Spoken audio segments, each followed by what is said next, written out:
I finish? Can I finish? Can I finish? Can I finish? Can I finish? Welcome to MsMojo, and today we're counting down our picks for the most memorably brutal, unflattering, and/or exaggerated impersonations on Saturday Night Live. Do you feel bad about what you've done? What have I done? Number 20, Bert Reynolds by Norm Macdonald. Norm Macdonald can make us laugh by doing just about anything, but his Bert Reynolds impression is particularly legendary. Bert, can you please pick a category? Pick shorts. Yeah, sure, give me shorts. It's S-words. It's S-words. And for how much, Mr. Reynolds? Hell, let's go nuts. Swords for $48,000. Macdonald lampooned Reynolds, or should we say Turd Ferguson, in the first ever iteration of the Celebrity Jeopardy series on SNL, and returned as the character 8 times throughout the show's run. Hey, check out the podium. Look at this. Mr. Reynolds has apparently changed his name to Turd Ferguson. Yeah, that's right. Turd Ferguson. It's a funny name. He played him as an over-the-top cool guy with not so much in the noggin, who gets a kick out of his own half-witted quips. It's hard to say that this portrayal is accurate to the actor's real-life intelligence, but it became an iconic impression nevertheless. Mr. Reynolds? Yeah, don't bother. I didn't write anything. Good work. Number 19, Kendall Jenner by Gal Gadot. In a spoof of the E! lineup, this sketch takes a look at potential spin-offs for shows like Keeping Up with the Kardashians. These include one for Kendall Jenner with an entertaining impression from Gal Gadot. I'm under a lot of pressure. So much pressure. You're prettier than me. No way. You're so much prettier than me. Wait, which one am I? The Wonder Woman star portrays the model as clueless, remaining in a constant state of confusion about her life. Gadot also appears in another hilarious show about Jenner trying to find her way around a house. Hello? The house is so big and empty, and she's only there 2 weeks out of the year. Is this the bathroom? Damn, closet again. With off-the-wall concepts, the writers explore the character through the stereotype of a shallow celebrity. Whether or not you think it's accurate, you'll probably laugh as you watch the performer get completely lost in the role. Number 18, Brett Kavanaugh by Matt Damon. For this cold open, the show called in a movie star to channel the energy of Brett Kavanaugh. Matt Damon's take on the Supreme Court justice starts in a loud and hilarious way. Oh, hell yeah. Let me tell you this. I'm gonna start at an 11. I'm gonna take it to about a 15 real quick. Referencing the man's apparent love of beer, Damon turns his target into a frat boy with a harsh tone. He also brings out real references to the hearing that include props like a calendar. Riding an emotional roller coaster, the Oscar winner takes the impression through screams and even some crying spells. Look at my calendar.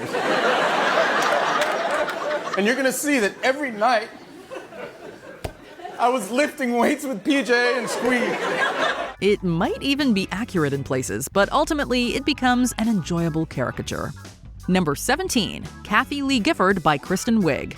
If you were to believe this impression of the Today Show host, you'd think she was drinking all the time. Kristen Wiig's hilarious take on Kathie Lee Gifford is heavy on the wine in a cartoonish way. I'm Kathie Lee Gifford, and I am like so menopausal. And I'm Hoda Kotb. Hoda Kotb. God, I am never going to get past that weird name. Huh? What? It's weird. Lovable and clumsy, this version of the presenter feels like a fantastic train wreck. This imitation of Gifford slurs her words and constantly questions her actions, making faces along the way. Wiig's lighthearted jabs at the TV personality make her an unfiltered mess. Potables? I'm sorry, I don't know what that is. It's about alcohol. Oh, in that case, I'll take potables. For how much? How about a glass full, right? It's not exactly flattering, but it is a clear example of the SNL star's power as a comedian.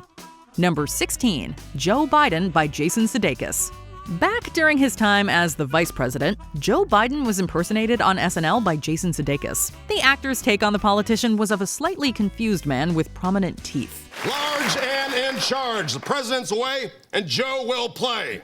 He also leans into the VP's more embarrassing side, talking without a filter most of the time. Sudeikis also references the fact that most people in Biden's previous position are forgotten. There's also his frequent mentioning of Scranton, just one of the ways the character uses to try and connect with the general public. It's just a corrupt, barren, backwater hellhole of a place. I mean, it's worse than Scranton. Ultimately, the show chose to portray the leader as an uncle who can't always state his message well. Jim Carrey would later capitalize on this idea, taking the impression on the 2020 campaign trail. Look, here's the deal. Nope, lost it. Come back to me. Number 15, Hillary Clinton by Kate McKinnon. For the 2016 campaign season, Kate McKinnon brought out a killer Hillary Clinton impersonation. I'm sure I will face some stiff competition from my fellow Democrats. People like Martin O'Malley, who could really give me a run for my money. The caricature delves into the politicians' attempts to connect with the youth vote. This includes campaign announcements and advertisements, most of which give off an awkward mom energy. There are also debates against the likes of Alec Baldwin's Trump that devolve into rants from McKinnon's Clinton. And then I was Secretary of State, and I don't know if you've heard this before. We have. But I was instrumental in taking down a man by the name of Osama bin Laden. Osama. The performer always knocks it out of the park with excellent comic timing. Whether she's about to freak out or trying desperately to hold it together, this take on the former Secretary of State is obsessed with winning the presidency. Number 14, Julia Child by Dan Aykroyd. For those that love Dan Aykroyd, they might not have originally envisioned him as Julia Child. The performer provides a funny spoof of the chef's cooking show. Welcome! I'm Julia Child. Today we're going to make a holiday feast, or les fêtes d'holiday, and we're going to start with half-bone chicken. Instead of showing her as a cooking expert, Aykroyd plays her as a clumsy TV personality. He puts on a wig and a dress, creating an outrageous take on Child's voice. The best part of the interpretation comes when a knife chops part of the host's hand. Now I've done it. I've cut the dickens out of my finger. Well, I'm glad in a way this happened. With blood flying everywhere, the comedian has no fear of making his real-life counterpart look crazy. This doesn't stop the sketch either, as the SNL legend brings some physical comedy to this impression. Number 13, Ross Perot by Dana Carvey. Dana Carvey's expertise with impressions gives this take on Ross Perot a memorable quality. He definitely nails the voice, while also turning up the dial on the presidential candidate's unique mannerisms. Now, I want to focus on the issues in this campaign, but it seems these people in the press want to focus on my business practices or some fella I might have fired or my physical appearance, my ears. The character can turn any campaign speech into a one-man show with wild proposals and metaphors. In any situation, this version of Perot provides hilarious observations about anything and everything. He even appears in a Halloween sketch where he criticizes kids in their costumes, showing that there's absolutely no barrier between what he thinks and what he says. If you're a witch, where's your broom? We just want some candy. I asked you a question. A witch rides a broom. Where's your broom? No broom, no candy. Goodbye. Carvey once again proves that an exaggerated accent and even some dancing go a long way. Number 12, Barbara Walters by Gilda Radner. In the first several seasons of the show, Gilda Radner impersonated legendary interviewer Barbara Walters. Well, technically she's called Baba Wawa, but we all know who she's parodying. Hello, I'm Baba Wawa, and welcome to Baba Wawa at Lodge. We are indeed lucky to have as our guest tonight. This version of the presenter makes for an over-the-top and enjoyable experience every time. Radner gives Walters a unique way of pronouncing certain consonants, making every interview segment extra interesting. This comes out with interviewees that range from Henry Kissinger to Marlene Dietrich. Tell us your secret of perpetual youth. I get massaged regularly, and I have had everything lifted. You mean you've had your legs lifted? Everything. The SNL cast member wears a smile through every sketch as she plays the journalist like a cartoon. You could call it more of a mean caricature, but it's such an exaggerated character that you have to laugh. Number 11, Bill Clinton by Phil Hartman. Arguably one of the most versatile performers in SNL history, there is nothing Phil Hartman couldn't do. We simply must draw the line somewhere. We cannot pay for everything. For example, cooties are covered, but not the heebie-jeebies. His run as Bill Clinton in the 1990s is full of gems that are still quoted today. Spoofing the president's relationship with his wife, Hartman's performance exaggerates the Bill and Hillary dynamic with comedic results. Is that about it? So far, yeah. Oh, boy. He's able to use the politician's charisma and use it against people like in the famous McDonald's sketch. This version of Clinton loves fast food and slick speeches that seem to be all jumbled together. The comedian utilizes all of the best cliches about politics, giving this interpretation an inflated ego and a speech for any occasion. Number 10. Justin Bieber by Kate McKinnon. Yes, this impersonation is savage, but McKinnon's self-professed method behind pulling off the perfect Justin Bieber impression isn't exactly a compliment to the singer either. It's looking like a puppy who just piddled and is sort of sorry about it. Both the physicality of the role and the dialogue are hilarious to watch, as McKinnon nails the young pop star's cockiness with pouts and poses, while perfectly undercutting that image with some particularly childish lines and actions. Steve, I don't party as much because I'm a man now. I got like 5 little mustache hairs, and I'm bringing them all for you, girl. It might be an exaggerated impression, but it's absolutely without fault from a comedic standpoint, proving once again that McKinnon's comedy skills know no bounds. I couldn't afford a hotel room because I'm like a poor carpenter or something. I don't know. Number 9. Kanye West by Chris Redd. All eyes turned to SNL when we learned of Kanye's meeting with the 45th president, and boy did they deliver. Yeah, that's right. I flew here using the power of this hat. Chris Redd had big shoes to fill in taking over this role from Jay Pharoah, and he did not disappoint. His impression is uncanny, perfectly capturing everything from Kanye's intonation and mannerisms to the unpredictability of what he might say or do next. And I don't want to brag, bro. I don't want to brag, but really have a high IQ. I'm a stable genius. I got a big brain, and I got the best words. SNL didn't have to look too far for inspiration for this sketch either, as the material pretty much writes itself. However, Redd's hilarious impression just reminds us that a chat with Ye can be a tad surreal. Number 8. Kellyanne Conway by Kate McKinnon. SNL may have been ruthless with their Kellyanne Conway impression, but there's no denying it got people talking. I love Trump and I believe in Trump, and the reason I joined his campaign is because I thought that he is going to be president for all people. Really? That's really what you thought? Yes, that's what I thought. Kellyanne has the tiresome job of excusing all of President Donald Trump's outrageous behavior, and McKinnon does an impeccable job of dodging questions and inventing her own narrative, as Conway often seems to do. Audiences have seen the job take its toll on McKinnon's Kellyanne over the last few years, culminating in a Fatal Attraction-style sketch that some claim went a step too far. What if I do a free commercial for Ivanka's shoes? Live on air. But if anyone sums up the media madness surrounding the Trump administration, it's Kellyanne Conway, and McKinnon has her down to a T.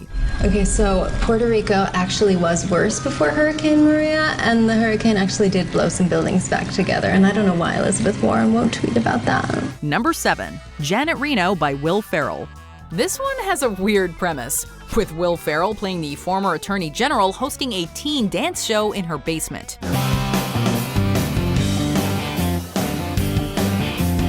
Ferrell plays her as a powerful force to be reckoned with, highlighting her strongest assets and personality traits. So how does it feel to be interviewed by the Attorney General of the United States? The job you only dreamed about having. It must feel like crap.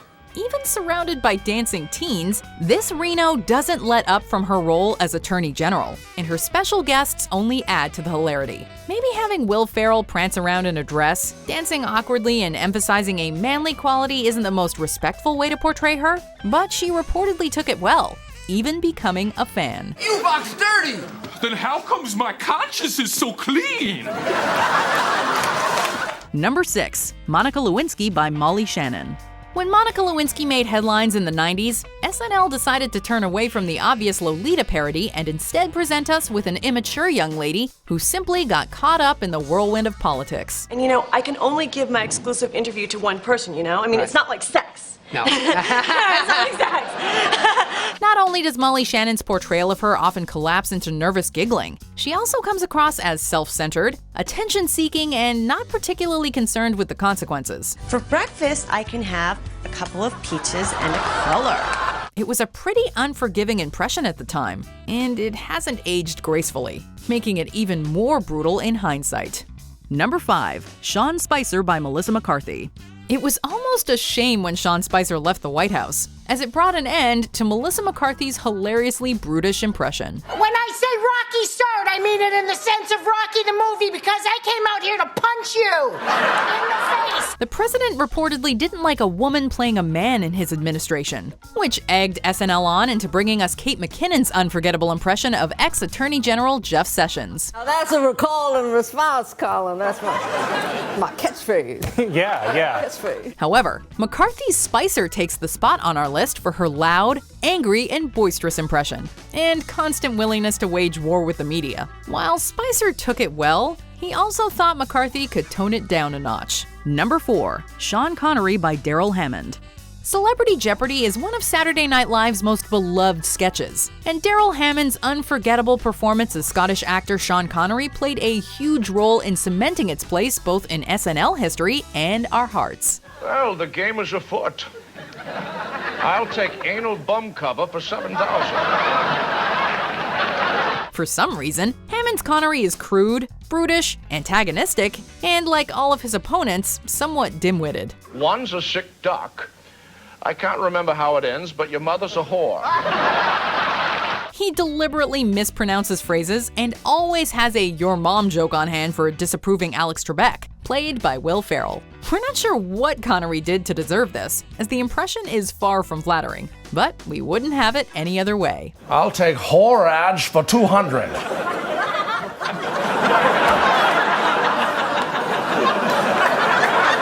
Number 3, Donald Trump by James Austin Johnson. With one of the most impressive performances in recent SNL history, James Austin Johnson has been knocking it out of the park as Donald Trump. His vocal inflections and rambling feel almost too accurate at times, while still being completely silly. Make no mistake, what the radical-led Democrats are doing to me is worse than any crime I've ever committed, and I've committed a lot. Close to 34. It's so precise in those aspects that the over-the-top dialogue almost sounds like actual transcripts. Johnson goes on rants about everything from politics to pop culture, throwing out opinions about celebrities that are especially hilarious. You know what, speaking of new rules, Dua Lipa is one of our best singers. And frankly, in terms of singer, you can't do better than Dua Lipa. The show knows how to tackle the former president's cadence, while still leaving room for this performer to unleash so many crazy lines. This interpretation feels like the perfect mix of absurdity and reality, coming after notable impressions from Daryl Hammond and Alec Baldwin. I'd like to start by answering the question that's on everyone's mind. Yes, this is real life. This is really happening. Number 2, Sarah Palin by Tina Fey. SNL is great at nailing political parodies, and Tina Fey's portrayal of former Alaska Governor Sarah Palin was such a hit that it won her an Emmy for her efforts. I'd also like to give a shout out to the third graders of Gladys Woods Elementary who were so helpful to me in my debate prep.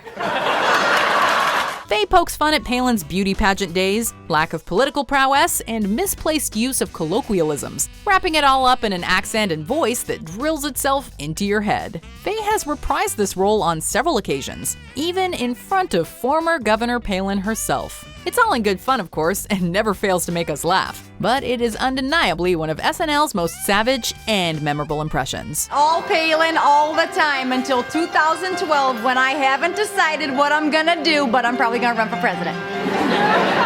Before we continue, be sure to subscribe to our channel and ring the bell to get notified about our latest videos. You have the option to be notified for occasional videos or all of them. If you're on your phone, make sure you go into your settings and switch on notifications.